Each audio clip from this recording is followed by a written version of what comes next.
Yo, JD here, Tualimus, and as you can see by today's video, we are going to be talking about F1 2016, some of the features, and also to do with the multiplayer, just my take on it, because obviously I'm a guy who heavily plays online, if I can play online because of my connection, but it's a really big thing for me, and just want to give you my take, just talking more about the handling in the beta, and a few of the features that have been confirmed, which I know were confirmed about a couple of weeks ago.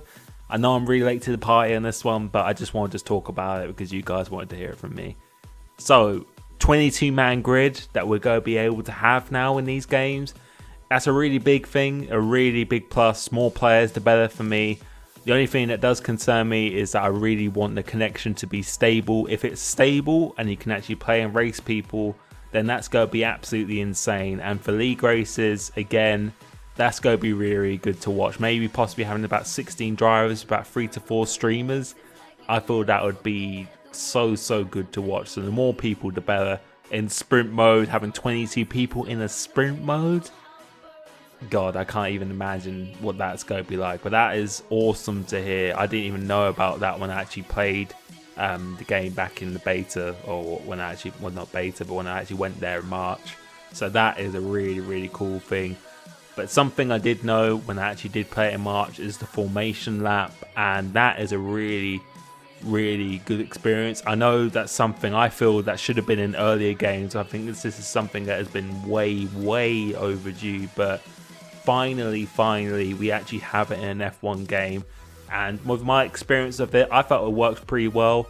Obviously there's when in the development stage, there's a few things that can be fixed and stuff. But for a first attempt or a first play in it, it felt really good. Just feels a lot nicer. Just feels a lot more. Don't know what the word to say. Just feel a lot more involved in the game. You know, you're not just flashing to the grid after your pits after qualifying. You know, you've actually got to warm up your tires as well, and that's actually quite a big thing in this game. Tires and stuff. You know, if you don't actually warm up your tires, you're actually going to be punished on the start, and it's going to be a pretty important thing. It's not just cruising around in second or third gear. You've actually strategically got to think how you actually warm up your tires. So you actually feel a lot more like you're an actual driver in the game, and that's something I've wanted for a very long time now. So that feels really good, and that leads on to the manual start procedure as well. For me and the controller, I have to use like LB for the clutch. So basically, you come up to the grid, most of the formation lap you can drive yourself, but as you come up to the grid, the computer will take over, so you actually don't overrun your grid slot or anything like that. Unfortunately, I would have liked it if you could have actually gone up to your grid slot or something like they do in like FSR or like R Factor, but I understand why, that it makes perfect sense that there'd be a lot of people just crashing into each other, trying to skip a position or something like that, but you go up to your grid box, the computer takes over, and the manual start procedure, you've got to be switched on for this, because you could go in any gear, you can start from any gear that you want as well, so you can't leave it in neutral or anything.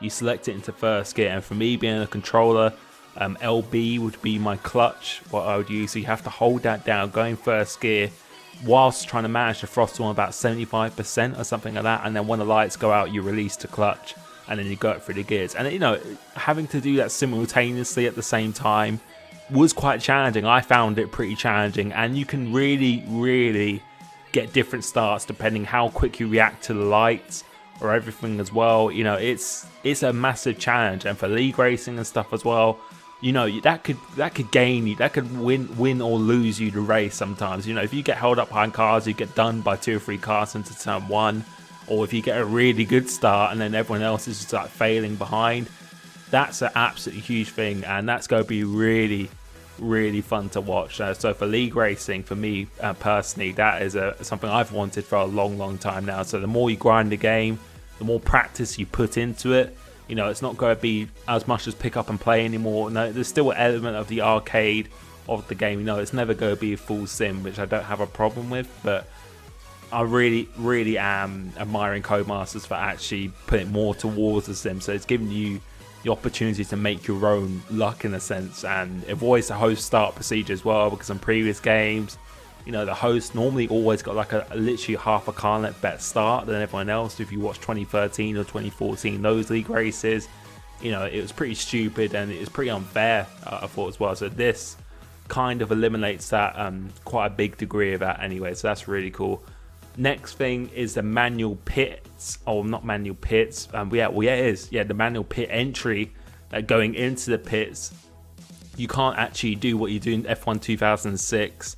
You can't actually like change your tires yourself by pressing buttons and all this stuff, but when you go into the pit lane, basically it will give you the number of meters to the white line, and it will show you your speed. So it'll be like a delta. So if you're in the red, you're going too fast. If you're going in the green, if like 37 miles per hour, then you'll go be hitting you're in the clear. And if you do go above that, you get a drive-through penalty. So it's up to you as the player how much risk you want to take going to the pits, how much time you want to gain, because as I know very well in league racing, sometimes tenths of a second or half a second could really be the difference between you getting out ahead of someone or being behind someone, and it can ultimately decide your race. And for me, in some cases, it's won me the race. In other cases, it's actually lost me the race in those kind of situations. So it's, again, bringing it into the player's hand, which is something I'm really, really excited for. And it worked perfectly when I did it. When I used it, it worked really, really well. So again, when you go into the pits, you'll have in the middle of the screen, it will give you the number of meters till the white line, and it will count down as you get closer to it. It will go down, and it will delta in the green. And if you're in the red, you're going too fast. But if you make it into the green just beforehand, then you're safe. So league racing this year, if the online connection is stable, because I haven't tested the multiplayer, so I don't know what that connection is going to be like. But if it is stable, with all these features, having about 3 to 4 streamers possibly in an AOR race with formation laps and starts and manual pits and stuff, it's going to be absolutely incredible. It'll be the best game for league racing, definitely on F1, because of all the features we have available to us to actually spectate the race and everything as well. And just it's just so much more in the driver's hands. It's not just putting on a setup, full throttle on the grid and then lights out and that's it. And if you're a host, you get a better start and all this. And in the pits, such as Canada or Monza, you just drive absolutely just flat out into the pits. You don't have to worry about anything. Like sometimes I'm just checking my phone or something if I'm going to the pits at Monza. I don't really have to pay attention or anything. So this, you're going to have to be a lot more switched on than what you were in previous games. And with the tyre wear and that stuff as well, lockups, if you lock up, then you really are to go damage your tyres. And with traction as well, if you want to save your tyres, you've got to be a lot more cautious on the traction as well, which may cost you a little bit of speed for the first 2 to 3 laps. But overall, throughout a whole race, if you can get a lap more further, or 2 laps more further than someone else, you have 2 lap fresher tyres, and you can come out ahead or just a little bit behind, depending how much of a risk you take going into the pits and everything like that, then it could be absolutely huge. So now it is so much more in your control of what you can do, and that's what I've wanted for so long. And anyone who plays this game seriously or hardcore, even if you just enjoy career, then I think that's what everyone has wanted for a long time. So I am so excited for this game. I know this is about a couple of weeks behind what the other guys have said, but that's my take on it as well. And with the handling this year, just speaking a little bit about that, I think it's going to be really, it's going to separate the players with the more experience compared to less players, or the less experienced players. And it's going to be a less of a pickup game. We're still being relatively comfortable to pick up. But if you actually want to reach those top times and you want to extract the potential, the maximum out of the game, then you've got to be very, very careful on the traction, on the braking.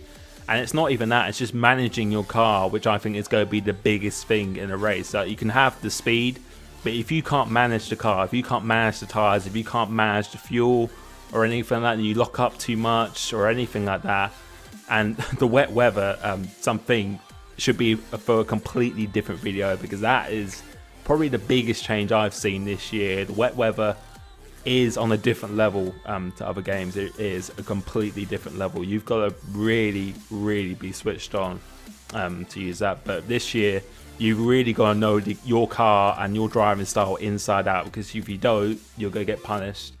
And that's a great thing, because I think that's going to encourage people to play the game a lot more Hopefully with the connection being good as well, it will encourage people to play the game, actually grind the game, to know ins and outs of the strategy and how you manage the race and everything like that. So that's from me today. I know it's been mentioned here before, but that's just my little bit of a take on it. If you've got any questions you want to ask me, as you know by now, I pretty much answer almost every comment with a real question below.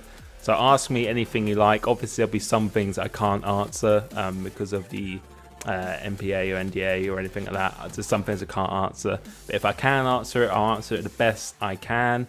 So thank you so much for the support recently, and my channel is the best it's ever been. So I really do appreciate that. If you like this video, leave a like. If you haven't subscribed already for F1 2016 tips and videos and loads of stuff that's going to be happening in that. So again, thank you so much, and I'll catch you next time. Cheers.